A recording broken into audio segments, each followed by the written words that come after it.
A few weeks ago, Cuban President Miguel Diaz-Canel came here to the United Nations and painted a rosy picture of his country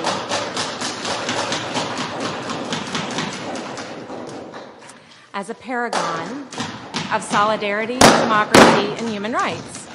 The artist who would not mention Fidel Castro by name, the mother of a disappeared young man who despaired of ever finding out what happened to her son, the doctor who looked nervously at government minders, like my friends here in the room, when we asked him questions.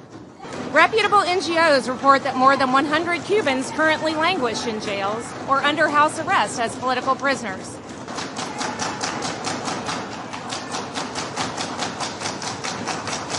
I've never in my life seen diplomats behave the way that the Cuban delegation did today.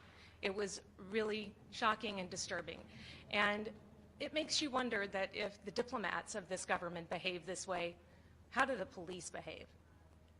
You can understand very well why people feel afraid to speak their minds, why people are thrown in jail for speaking their minds.